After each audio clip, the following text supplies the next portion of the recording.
Boa noite, família, graça e paz, que o Senhor faça resplandecer o seu rosto sobre nós e nos dê paz sempre. A palavra de Deus diz, Jesus nos disse, né, ao se despedir de nós, ele disse que nesse mundo a gente teria aflições, mas que era para a gente ter bom ânimo, porque ele venceu o mundo e ao se despedir ele deixa para nós a sua paz.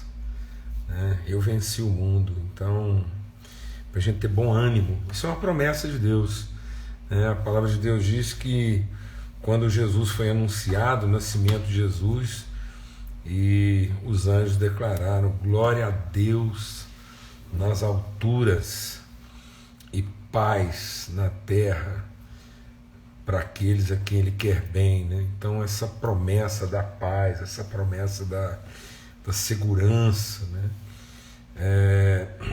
De que nós estamos sustentados pela fidelidade, pela bondade, arraigados em amor, amém? Então essa é a certeza, é isso aí, não é, Marta? Eu vi que você me ligou, viu, Martinha? E eu estava no meio de uma reunião aqui desafiadora, pesada, não tive como te atender, mas a gente fala depois. Aliás, eu estava compartilhando com o Mateus o dia hoje, assim, ô Jesus, desafiador, né? Um dia assim, compartilhando com alguns irmãos, ajudando alguns irmãos assim, em alguns desafios muito graves, né? A gente enfrenta um inimigo que não tem escrúpulo.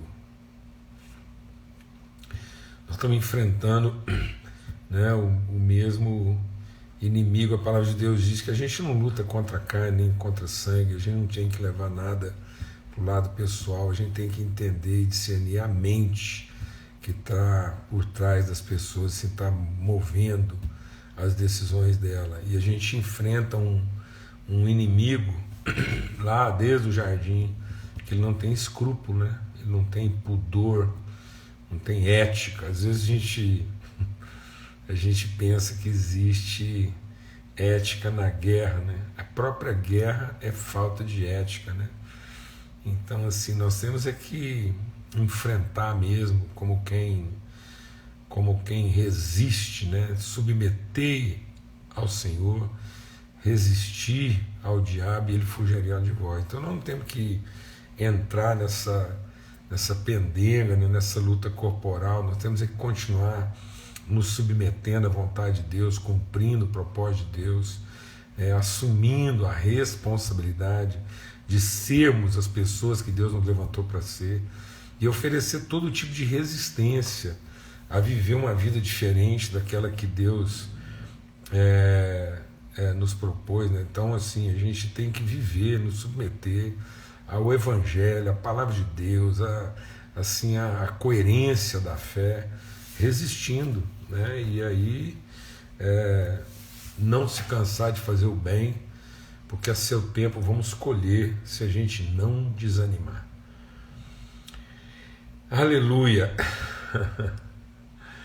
Então, vamos ter uma palavra de oração e a gente quer continuar compartilhando, né, sobre essa questão, aproveitando essa semana aí. Ontem a gente começou uma reflexão nesse sentido, de sermos dilatados no nosso entendimento, transformados no nosso entendimento. A palavra ontem foi bem desafiadora, né? Essa condição assim de andar em caminhos que são mais altos que os nossos próprios caminhos, né? Pensar pensamentos que são maiores do que os nossos pensamentos. Então, muitas vezes a gente está vivendo uma coisa assim meio reducionista, né? A gente quer reduzir Deus às nossas ansiedades, né? E não sermos dilatados por Ele às suas dimensões, à sua revelação. Então nós não podemos reduzir Deus, né, aos limites mínimos e medíocres da nossa ansiedade, mas nós temos que aprender a ser dilatados. Só um minutinho que gente. Temos que aprender a ser dilatados por Ele, né? Uma compreensão mais ampla. Antes da gente orar, eu quero até repartir isso com vocês, né? Na engenharia, Quanto mais distante for o ponto de referência que você conseguir colocar, menor vai ser seu desvio, né? Menor vai ser seu desvio. Por isso que quando Jesus cura o cego, ele diz assim, e agora? Ele diz, agora eu vejo todas as coisas, ao longe e distintamente. Então muitas pessoas, deixa Deus ministrar o nosso coração aqui, muitas pessoas quantificam o seu grande a partir da sua miopia, né? Então há uma certa miopia, ela quantifica o grande a partir do que está perto, né? E não a partir da maior distância.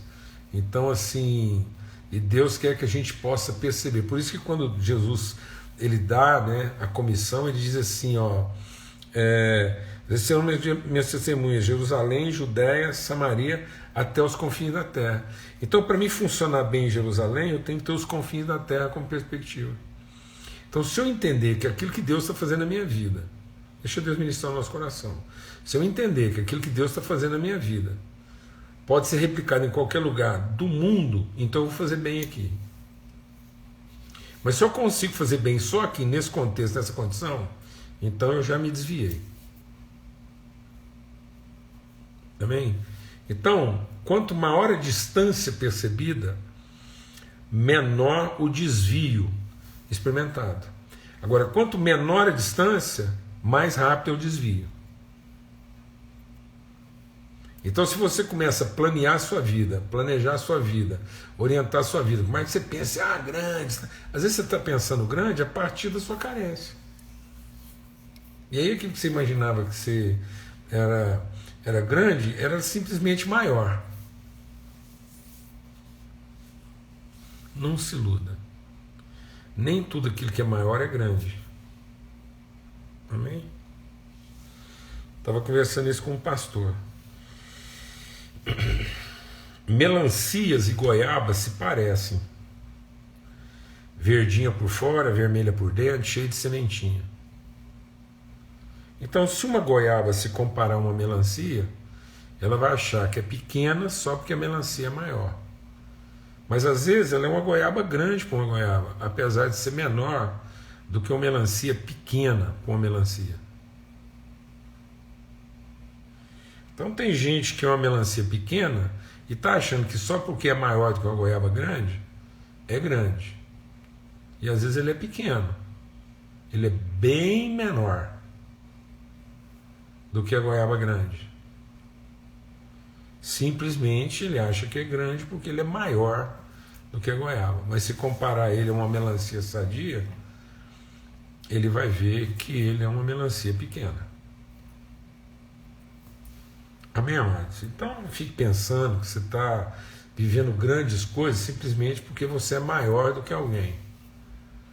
E nem fique pensando que você não está vivendo os processos de Deus simplesmente porque você é menor. Amém? Então, por isso que nós não podemos ficar fazendo essas comparações equivocadas, medíocres, né? A gente tem que entender o propósito, onde Deus quer chegar com a gente ter compromisso de ir até o fim nesse processo, cumprindo a nossa vocação, sendo dilatado o nosso entendimento, expandidos naquilo que Deus quer gerar, revelar e manifestar através da gente. Tá bom? Vamos ter uma palavra de oração agora e pedir que Deus realmente nos oriente, transforme o nosso entendimento, dilate as nossas medidas e nos coloque referências que sejam distantes o suficiente para nos impedir do desvio. Amém? Pai, muito obrigado pelo teu amor, obrigado pela tua bondade, obrigado porque o Senhor ilumina os nossos olhos e aí nós podemos ver todas as coisas ao longe e distintamente.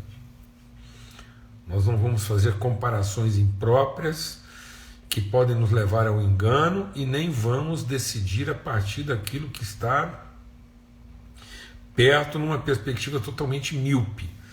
Ó Deus, liberta-nos dessa miopia espiritual e dessa carência, Senhor, de reconhecimento que faz com que a gente não distingue as coisas de maneira própria e nem as perceba na distância devida para que a gente não se desvie nem se corrompa. Nós clamamos mesmo por iluminação do entendimento, ó Pai. Que os nossos olhos sejam iluminados para compreender as riquezas da nossa vocação em Cristo. Em nome de Cristo Jesus, o Senhor. Amém. Então a gente está compartilhando aqui, e essa semana a gente vai falar sobre isso até sexta-feira, né, sobre como a gente ser transformado no entendimento. E Deus diz lá então, olha, busque enquanto se pode achar, seja transformado na sua maneira de pensar, de perceber, né? Os seus caminhos não são os meus caminhos, diz o Senhor, e nem os seus pensamentos os meus pensamentos, porque os meus caminhos são mais altos do que os vossos, e os meus pensamentos também são mais altos. Às vezes a gente está querendo ensinar Deus a pensar como a gente pensa, por isso que a gente tenta agravar o problema, a gente fica lá argumentando e falando, como se no final da nossa oração Deus fosse converter a nossa maneira de pensar. Eu estou falando isso, amado, porque isso é grave, foi o que Paulo tentou. Paulo tinha um problema, sabia que o poder de Deus podia resolver o problema dele, e ele tentou por 3 vezes. Quando ele está dizendo 3 vezes, não foi de manhã à tarde à noite, não foi 3 dias, segunda, terça e quarta. Não, foram 3 vezes, significa que ele entrou numa campanha. Provavelmente foram 3 anos, né, que ele ficou lá em oração, crendo que Deus tinha o poder para resolver. Porque ele queria que Deus pensasse e sentisse como ele. Mas na verdade Deus estava querendo levar Paulo a pensar e a sentir como Deus. Então Deus quer dilatar a nossa maneira de pensar e não ser reduzido à nossa maneira mesquinha, enganosa e equivocada de pensar. Às vezes você fala assim, Deus não me responde. Não, ele já respondeu, a gente é que não quer entender, porque quando ele fala não, então ele respondeu, não vai ser desse jeito. Amém? Bom, e aí o texto que a gente quer ler é um texto bastante conhecido, a gente inclusive fez uma semana inteira de reflexão sobre esse texto, mas agora a gente quer pensar esse texto de uma outra forma. É o que diz o seguinte... Ouçam, Marcos capítulo 4. Ouçam, o semeador saiu a semear. Então presta atenção. O semeador saiu a semear. Enquanto lançava a semente, parte dela caiu à beira do caminho. As aves vieram e a comeram. Parte dela caiu em terreno pedregoso, onde não havia muita terra. Logo brotou, porque a terra não era profunda. Mas quando saiu o sol, as plantas se queimaram e secaram, porque não tinham raiz. Outra parte caiu entre espinhos, que cresceram e sufocaram as plantas, de forma que ela não deu fruto. Outra caiu em boa terra, germinou, cresceu e deu boa colheita, a 30, 60 e até 100 por um. Então, quem quiser prestar atenção, presta atenção. Depois Jesus diz assim, o semeador saiu, o semeador é aquele que semeia a palavra. Algumas pessoas são como a semente à beira do caminho. A palavra é semeada, logo que ela ouve, Satanás vem e retira a palavra delas. Outras são como um terreno pedregoso, onde ouvem a palavra e logo a receberam com alegria. Todavia, visto que não tem raiz em si mesmas, permanece por pouco tempo. Quando surge alguma tribulação ou perseguição por causa da palavra, logo abandonam. Outras ainda com a semente lançada entre espinhos, ouvem a palavra. Mas quando chegam as preocupações dessa vida, o engano das riquezas e os anseios por outras coisas sufocam a palavra, tornando-a infrutífera. Outras pessoas são como a semente lançada em boa terra. Ouvem a palavra, aceitam-na e dão uma colheita de 30, 60 e até 100 por um. Vamos dilatar o nosso entendimento aqui, amados. Às vezes, assim, tem muita gente no exercício do ministério que muitas vezes pensa que ele vai conseguir otimizar os processos de tal maneira que ele vai ter uma redução de perda. Então, às vezes, as pessoas estão tocando o ministério como quem tem um armazém onde ele acumula recursos. Então você pode pensar o ministério como quem reúne, ajunta, ou você pode pensar o ministério como quem multiplica. Então você pode pensar sua vocação ministerial, sua vida em todas as áreas. Quando eu estou falando aqui de ministério, todas as áreas. Sua vida profissional, sua relação em casa, tudo. Você pode pensar como quem tem o poder de somar ou como quem é autoridade de multiplicar. E aí Jesus está dizendo o seguinte: o semeador saiu a semear. Isso está dizendo respeito a alguém que está cumprindo o propósito de Deus. Mas mesmo ele cumprindo o propósito de Deus, mesmo ele fazendo a coisa certa, ele não está aqui, mano, fazendo uma coisa errada, ele não está pregando uma coisa errada. Então assim, ó, o semeador semeia a palavra. Então ele está fazendo aquilo que ele foi chamado para fazer. Mas mesmo ele fazendo aquilo que ele foi chamado para fazer, o índice de aproveitamento dele nas pessoas que estão recebendo a palavra que ele está compartilhando é de 25%. Fala devagar.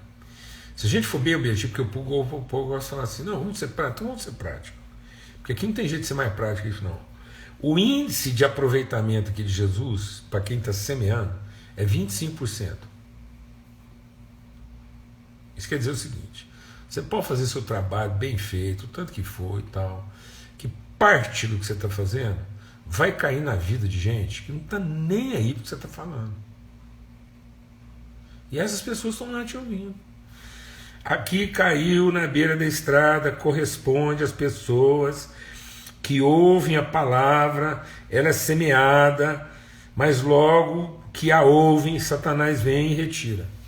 Então tem gente tentando fazer com que isso não aconteça. Então eu fico vendo as pessoas sofrendo e gastando um tempo assim, achando que elas vão otimizar de tal maneira o que elas estão fazendo, que todo mundo que estiver lá ouvindo o que ela está fazendo, vai prestar atenção e vai segurar aquilo. Não vai.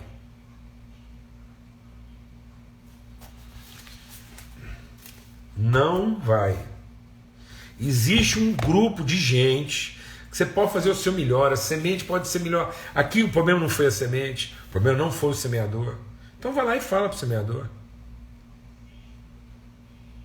que parte da semente dele está caindo na beira da estrada. Se ele eliminar esse risco, se o semeador fizer alguma coisa para se proteger desse tipo de gente, presta atenção no que eu vou te falar.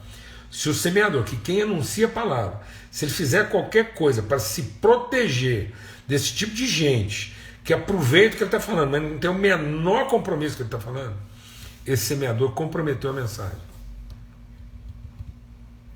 Então aí aquilo que ele está fazendo já não... Porque ele está tentando eliminar o dano pessoal. Então, mano, nós temos que entregar, fazer todas as coisas, mesmo sabendo que por melhor que você faça, por mais que você se dedique, existe um percentual significativo de gente que mesmo ouvindo, mesmo recebendo, aquilo não vai durar assim de hoje para amanhã. Não dura. Depois tem um outro grupo expressivo, tão grande quanto, de gente que escuta o que você está ensinando, compartilha. Você, assim, ó, essas pessoas ouvem e se entusiasmam. Então tem um grupo de gente que é entusiasmada.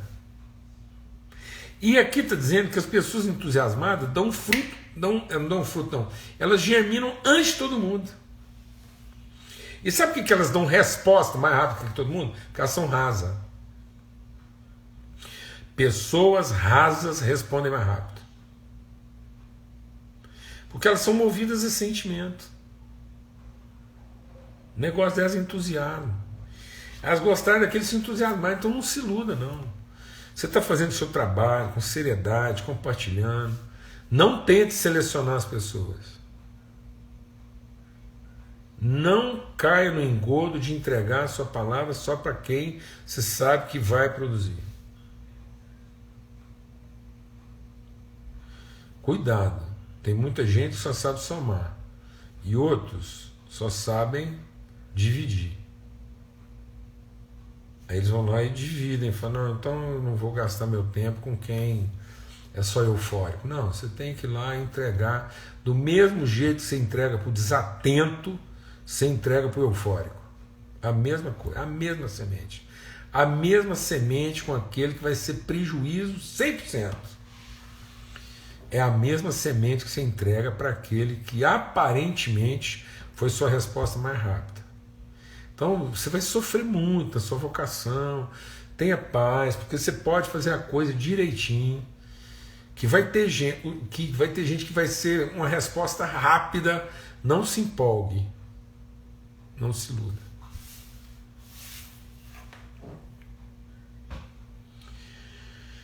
Depois existe uma outra quantidade expressiva de pessoas, em nome de Jesus, que ouve, recebe, guarda, vive o processo, mas são pessoas que são promíscuas de mente. Então umas são indiferentes, outras são são assim rasas, são eufóricas, e outras são promíscuas de mente. Do mesmo jeito que ele está escutando você, ele está escutando todo tipo de informação. Do mesmo jeito que ele escuta o pregador da igreja, ele escuta o guru de não sei das quantas, ele escuta mais não sei o quê, aí ele tem 200 informações na cabeça dele. E ele é um cara dedicado, ele vai quase, aqui está dizendo o seguinte, esse cara aqui, ó, eles, semente lançada entre espinhos, eles ouvem a palavra. Mas quando chega o problema real na vida deles, nem sempre é a palavra que eles vão seguir. Eles vão seguir os conselhos que eles ouviram, porque faz mais sentido. E aí você não pode ficar ressentido, não. Não fica magoado, nem fica desanimado, porque uma parte significativa das pessoas que estão lá junto com você, estão te ouvindo, de hoje para amanhã eles já não lembram mais nada. Não fique magoado, não fique desanimado, não fique ressentido, porque algumas pessoas, do mesmo jeito que eles estavam te celebrando hoje, eles estão te odiando amanhã. Porque gente que não aguenta a pressão. E também não se iluda, não. Você pode fazer o seu melhor, que vai ter um tanto de gente lá, que do mesmo jeito que você está escutando, ele está te escutando, está lá, paz, são pessoas assim que absorvem e tal, mas eles também absorvem de tudo. Eles colocam aquilo que você está orientando do lado de vários outros tipos de pensamento. Eles têm uma galeria de pensamentos. E na hora H eu vou te falar uma coisa. Quase que invariavelmente, pessoas assim promíscuas não seguem a palavra que você repartiu. Seguem aquele conselho que eles ouviram, sei lá onde, pagaram caro para escutar, porque faz mais sentido. Porque no fundo, essas pessoas não estão buscando a orientação de Deus, elas estão procurando uma solução para o problema delas. Não se iluda. Não fique ofendido porque a pessoa não levou a sério o que você estava ensinando. Não fique desanimado porque as pessoas, tem gente lá no meio lá que é eufórico, mas não mantém. E nem fique desanimado porque quando você achou que agora vai, não foi. Entendeu? Agora eu vou te falar o seguinte. O índice de aproveitamento foi de 25%. Então, de 4 sementes, só uma prestou. Só uma cumpriu o processo. Mas, essa que cumpriu o processo, ela tem um poder multiplicador. Então, ela é uma que multiplica por 30, 60 e até 100 por 1. Então, eu conheço muita gente que celebra o seu poder de reunir e não a sua autoridade de multiplicar. Eu conheço muitos irmãos que os que não estão sofrendo ainda vão sofrer muito na vida, porque estão investindo na capacidade de reunir e não na autoridade de multiplicar.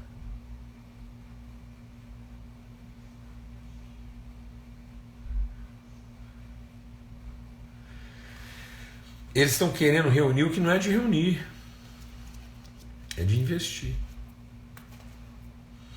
Então muita gente criando condições para manter tudo reunido e não orientado, vocacionado. Glória a Deus. Então nós não temos que ser bom de somar, amados. Nós temos que ser bom de multiplicar. É por isso que Deus está dizendo para nós: vem para os meus caminhos, que eles são mais altos que os seus, e vem para os meus pensamentos, porque eles são mais altos que os seus. Muita gente depois entra aí assim num processo de falência emocional, cansaço, porque ele vai fazer a conta dele não fecha. Ele fala: gente, depois eu tinha 4, agora só tem 1. Não estressa, não. Glória a Deus. Porque a questão não é essa. A questão é se esse 1 foi bem plantado, está bem plantado, para que ele possa multiplicar a 30, a 60 e a 100 por 1.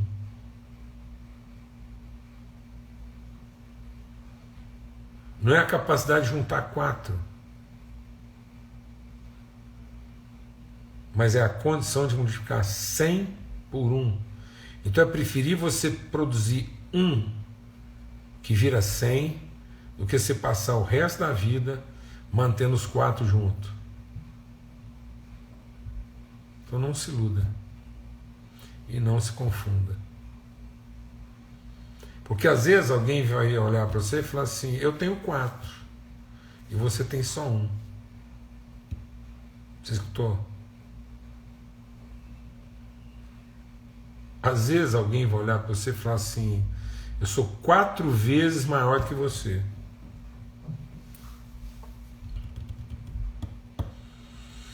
Porque ele tem na mão 4 e você só tem 1. Mas esse 1 pode ser multiplicado por 30, 60 e 100. Glória a Deus.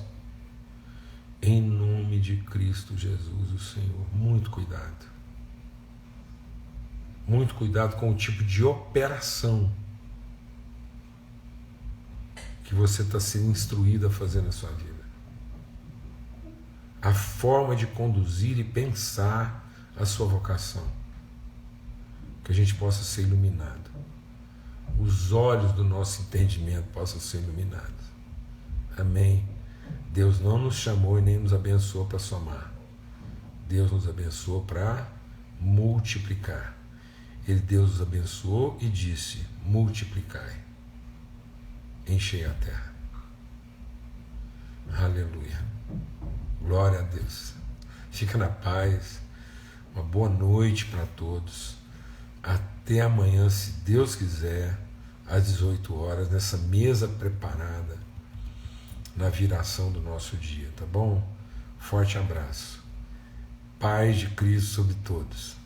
Até amanhã, se Deus quiser.